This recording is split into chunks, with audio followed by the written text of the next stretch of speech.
ओम सहना भवतु सहनौ भुनक्तु सह वीर्यं करवावहै तेजस्विनावधीतमस्तु मा विद्विषावहै। ओम शांति शांति शांति।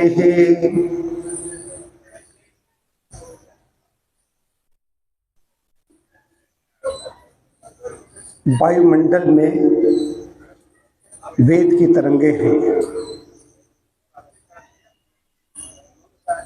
इतना तो जो वैज्ञानिक हैं उन्होंने भी पा लिया है कि हमारी जो कोशिकाएं हैं वो भी ओम की ध्वनि उच्चारित कर रही हैं। मोबाइल हमारा बजता है तो कहाँ से तरंगे आ रही हैं, उसने नंबर डायल किया, मोबाइल बज गया। मोबाइल के द्वारा वो तरंगे घनीभूत होकर जो बोल रहे हैं या कानों में जो हमारी आवाज़ जा रही है, हम लोग हिंदी भाषी हैं, क्षेत्र के हैं, तो उसमें जो भी भाषा जानते हैं, संस्कृत, हिंदी, अंग्रेजी, जो हमने सुनी है वो चीज़ें हम समझ लेते हैं। लेकिन उन ऋचाओं की भाषा क्या है? वैदिक, जो वैदिक संस्कृत है वो उसकी भाषा है ऋचाओं की। तरंगे ऐसी हैं कि उनके हैं लेकिन सब लोग नहीं सुन सकते हैं। अभी हम ऊपर व्यायाम कर रहे थे, मैं और डॉक्टर साहब, तो भस्त्रिका जब शुरू किया, खड़े होकर करना था, भस्त्रिका करते ही खड़े होकर के, आज चलते चलते था तो गाय उधर देख रही, इसका मतलब उसके अंदर श्रवण शक्ति है और सुन रही है, लेकिन वो नहीं समझ सकती, वो नहीं समझ सकती कि क्या है। एक तो समझ लीजिए कि हमारे यहाँ हम लोग पढ़ाया गया कि हमारे पूर्वज बंदर थे। धीरे धीरे विकासवाद का सिद्धांत क्या है? क्या पढ़ाएगा? पढ़ा नहीं पढ़ा? विकासवाद का सिद्धांत क्या है? धीरे धीरे विकसित होते हुए क्या हुआ, बोलो तो? शुरुआत हुआ, पहले मनुष्य, पहले वो आई, प्रकृति आई, प्रकृति के बाद फिर वनस्पति आई, वनस्पति के बाद फिर धीरे धीरे मनुष्य बहुत छोटे रूप में आया, मछली के रूप में, धीरे धीरे उसका विकास हुआ। यही है सब, यही है। पढ़ा नहीं पढ़ा? बोला करो, बोलते क्यों नहीं हो? शिव जी क्या पढ़ा? यही सत्य है, नहीं सत्य है? हाँ, बताया गया, लेकिन ये सत्य नहीं है। वो तो वो लोग हैं, उनके पूर्वज बंदर थे। बंदर आज भी बंदर है, हम लोग ऋषियों की संतान हैं। जो यहाँ पर मुख्य बात आ रही है, जो ऋषि आए, अग्नि, वायु, आदित्य और अंगिरा ऋषि 4, उन्होंने अंदर देखा, अंदर जाना, अंदर से परमात्मा को अंदर ज्ञान दिया। तो अभी ऐसी चीजें हैं बराबर कि उनको हमारे अंदर जब मौन होगे, जब करोगे, जब के बाद मौन चले जाओगे, तो अपने शरीर का पहले तो स्पंदन मान होने लगेगा। ये कोशे कोशे पोर है, यहाँ पर नाड़ी चल रही है, कहाँ कहाँ के अंदर से पता चलने लगेगा। जब व्यक्ति मौन हो जाएगा और फिर मौन के बाद ध्यान में अंदर जाएगा, तो इसका ये सब भी खत्म हो जाएगा। इस समाधि अवस्था में इन्होंने जाना, अंदर से उनको मिला कि जो ऋचाएँ हैं, ऋचाएँ ऐसे नहीं आई, ऋचाएँ तो हो रही हैं, लेकिन क्रमशः आई। बड़े बड़े आचार्य हैं इस पर वो बोल रहे हैं। ऋचाएँ ऐसे नहीं आई, इधर उधर आई, उन्होंने कलेक्शन कर लिया, इधर उधर कर दिया, नहीं, क्रमशः चलता चला रहा। उनकी क्षमता ऐसी थी ऋषियों की, जैसा आ रहा है वैसा ही वो क्रमशः, जिससे हम लोग वर्णमाला ABCD अ आ इ ई याद करते हैं, क्रमशः याद करते हैं। ऋग्वेद है तो ऋग्वेद का क्या, ऋग्वेद है, यजुर्वेद है, सामवेद, अथर्ववेद, क्रम है। क्रम होता है किसी चीज का। यह अष्टांग योग है, यम, नियम, आसन, प्राणायाम, प्रत्याहार, धारणा, ध्यान और समाधि, ये 8 अंग, इनका क्रम है। क्रम से चलोगे तो बात होगी, सिस्टम, स्टेप बाय स्टेप। उसी प्रकार से ये सब आई। तो उन तरंगों को कैसे हम अनुभूत कैसे कर सकते हैं, विषय है अनुभूत करना है। अपने अंदर भी हैं, बाहर भी हैं, वायुमंडल सब कुछ है। जो चाहोगे वो चीज मिलेगी। व्यक्ति जो चाहता है, जिसका चिंतन जैसा होता है, वो चीज मिलती है। हम सभी नकारात्मक सोचते हैं, नकारात्मक सोचते हैं, घर में बच्चा गया बाहर तो सोचते कहीं कुछ गड़बड़ हो जाए, ठीक ठाक गया है, ठीक ठाक वापस लौटे। कोई गया है, कोई हमारा प्रिय गया है तो ठीक ठाक गया है, कहीं कोई घटना दुर्घटना हो जाए, हम उसको आमंत्रित कर देते हैं। वो तरंगे वैसी हैं, वो जैसा हमने सोचा तो वहाँ पर क्या समझता है, ये व्यक्ति ये चाह रहा है, वहाँ पर ये है, ये व्यक्ति ये चाह रहा है, वो घटना घट जाएगी। जैसे मैं यहाँ से निकला हवन करके, मैंने उसके बाद तुम्हारी गाड़ी में बेल्ट नहीं है और कहीं तुमने एकदम ब्रेक ली, मैं तो जूझ जाऊंगा। 1 घंटे के अंदर घटना घट गई मेरे सामने, मेरा अनुभव है। तो नकारात्मकता बिल्कुल नहीं, सकारात्मकता कैसे आएगी? जो हम मंत्र उच्चारित करते हैं, यहाँ पर जो कोई समझदार व्यक्ति आएगा उसको यहाँ पर बोलेगा अच्छा लग रहा है, वो तरंगे हैं। और तरंगे हम लोगों ने उत्पन्न तो वाणी से द्वारा हमने की हैं। हम लोग बोलते हैं त्रिदुओं से, हजारों आहुतियाँ, लाखों आहुतियाँ पड़ चुकी हैं तो बोलते हैं, लेकिन तरंगों तो वैसे ही हैं। जब उनमें हम जाते हैं, उस ओर हम ध्यान देते हैं, उस ओर जब ध्यान देते हैं तो हमारे पास वो चीज कई गुना होकर के आने लगती है। तो इसके लिए कभी खाली ओम करते हैं, जब हम सब लोगों को उच्चारित करेंगे,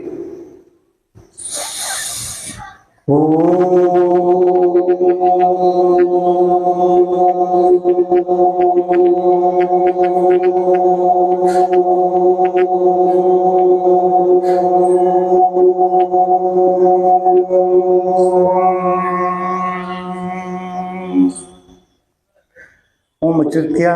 अब एक ऐसे ओम उच्चारित करते हुए खाली बारिश किया, लेकिन ओम के उच्चारण समय में हम तुरंत जुड़ जाते हैं उससे, जाकर के मन हटा लेना है, आंखें बंद कर लेनी है। कहाँ पर? जहाँ पर हम तिलक लगाते हैं, आज्ञा चक्र, आज्ञा चक्र, वहाँ पर मन को लगाओ तो एक करो, उसका बाद बैठ जाइए। प्राणायाम थोड़ा कर लीजिए, ओम ध्वनि उच्चारित कर लीजिए, उस मंत्र, अपने शांत के जो मंत्र हैं उनको मंत्रों का उच्चारण कर लीजिए, उसके बाद में बैठ जाइए। वहाँ वो तुम्हें झलक दिखाई देने लगेगी। ये बहुत बड़ी बात है। शांत होइए, फिर देखिए, महसूस कीजिए, सारी सब कुछ है, जो चाहोगे मिल जाएगा। हम लोग चाहते क्या है, हमें ऐसे कपड़े अच्छे मिल जाएं, डॉक्टर साहब कॉटन का पहने, मैं भी कॉटन का पहनूंगा। वो कार लेकर के आए हैं, इनसे अच्छी में कार लगाओ। हमारा चिंतन उस ओर लगा हुआ है और डरे हुए हैं। डर है कि कहीं कुछ ऐसा न हो जाए, कहीं कुछ अनहोनी हो जाए, हमारा वेद है सुरक्षित, कहीं इसको खराब न हो जाए। कुछ नहीं खराब होने वाला, आज तक कुछ खराब नहीं हुआ, अब क्या खराब होगा? जो हुआ सो अच्छा ही हुआ। पैदा हुए तो नंगे पैदा हुए थे, इतने वस्त्र पहने हैं, कुर्ता पजामा पहने बैठे हैं, आसन मिला हुआ है, छत मिली हुई है, और क्या चाहिए? ये तो जरूरत से ज्यादा मिला हुआ है। इस बात समझने की है। तो उधर हम ध्यान देते हैं, बैठ करके चुपचाप शांत हो जाइए, अंदर प्रवेश कर जाइए और उनको फिर महसूस कीजिए। अपने आप आएंगी, पकड़ना नहीं है उनको। देखिए, जो तुम कहोगे, गायत्री मंत्र लोगे, महामृत्युंजय मंत्र लोगे, जैसा मंत्र लोगे वैसी शक्ति तुम्हारे पास वो चीजें आने लगेगी, कई गुना होकर के आने लगेगी। अभी कहीं अब शब्द बोलो, गलत बोलो तो क्रोधात्म की वातावरण बन जाएगा। जो देखेगा, कोई मुस्कुरा भी देगा उस समय, बड़े भाव दूसरे गुस्सा आएगी तो हम ये करना है तो इसको मुस्कुरा दें, वैसी चीजें कई गुना होकर के आने लगती हैं। तो हमें मार्ग यही है, इसका अब दूसरा कोई नहीं है। और एक दिन इस पर, जैसे कल मैं चर्चा कर रहा था, जितने भी फिजिक्स है, केमिस्ट्री है, बायोलॉजी है, जूलॉजी, जितने भी आप जंतु विज्ञान है, वनस्पति विज्ञान है, जितने भी आप विज्ञान लीजिए, इतिहास है, भूगोल है, हिंदी, अंग्रेजी, किसी विषय ले लीजिए, सब एक मत, वहाँ पर कोई विरोधाभास नहीं। एटम के एटॉमिक परमाणु क्या हैं, इलेक्ट्रॉन, प्रोटॉन, न्यूट्रॉन क्या है, उसमें और कौन से चीज़ें हैं, उन पर कहीं कुछ नहीं। अग्नि ये प्रज्वलित हो रही है, अग्नि ऊपर उठ रही है, इसमें धुआं हो रहा है, इसमें सुगंध आ रही है, सुगंधित वातावरण है, इससे गर्मी लग रही है, इसमें सब एक मत है। जब विज्ञान की कसौटी पर खरी उतरती है, उस पर वैज्ञानिक अभी कहाँ पहुंचे? अभी तो कहना है कि वायुमंडल में एक आवाज हो रही है, सारी आवाजें जितनी भी मिला दो सब ओम की धुन हो जाती है। हमारी स्पंदन सेल्स, हमारी जो कोशिकाएं हैं, एक वो उसमें जो स्पंदन हो रहा है, पूरा स्पंदन हो रहा है, ऐसे उसमें ओम की धुन निकल रही है। और यही वायुमंडल, उसको हम कैसे कैच कर सकते हैं? वो चीज़ हमारे दिमाग में है, हम उतने शांत नहीं होते। मोबाइल वैसा बना दिया गया जिससे डायल किया वो नंबर आ जाता है। रेडियो स्टेशन जो लगाओगे वही स्टेशन बोलेगी। लखनऊ लगाओगे लखनऊ बोलिए, लखनऊ के कार्यक्रम उस पर आने लगेंगे। हम उस पर लगाते नहीं। हमारे चीज़ें पास हैं, हमारे पास सब कुछ है। उन तरंगों को कैसे कैच करना है, एकांत पर रहकर देखिए। कभी अवकाश हो, कहीं मत जाइए।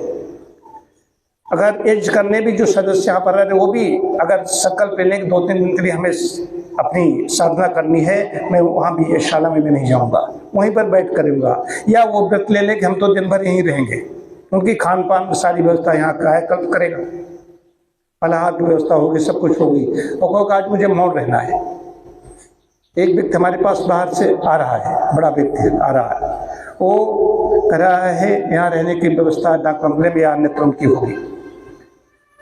सब लग जाएंगे, यहाँ बड़े बड़े जनप्रतिनिधि की बात कर रहा हूँ, उसके पीछे लगेंगे और वो हमारी चिकित्सा में जब रहेंगे तब तक मौन रहेंगे, बोलेंगे नहीं। अब यहाँ पर चर्चा हो जाएगी कौन व्यक्ति कौन आया और कौन यहाँ पर रह रहा है, इसकी मतलब की वो व्यक्ति चुप रहेगा। चुप रहने में चर्चा हो जाएगी अपने आप। पहले से कह दिया डॉक्टर साहब वहाँ पर आएंगे, आपके पास में साधना कर आ रहा हूँ, चिकित्सा लूँगा, मैं मौन हो जाऊँगा।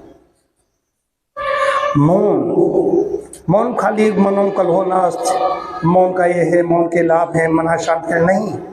आगे बढ़ने के लिए ये वाइब्रेशन तरंगे उच्चरित हो रही हैं, कितनी निकल रही हैं तरंगे, कितने इसमें ओम की जो हम बोल रहे हैं इसमें कितनी निकल रही हैं तरंगे निकल रही हैं, उसकी क्या है, उसका पैमाना क्या है। ये तो मशीनें बन गई ऐसी। उसको उन तरंगों को मुझे कैच करना है जो सामान्य नहीं। अब कहो कि पशु है, गाय है, एक पेड़ है, इनके सबके अंदर संवेदनाएं हैं, ये सब जानते हैं, उतना ही जानते हैं। गाय को भजन लगा दो वो सुनेगी। बंदर को दे दो को मोबाइल, बंदर उसको तोड़ फोड़ करेगा, देखेगा इसमें बोल रहा है, कोई बोल कहाँ रहा है, ढूंढने का प्रयास करेगा, उतना है।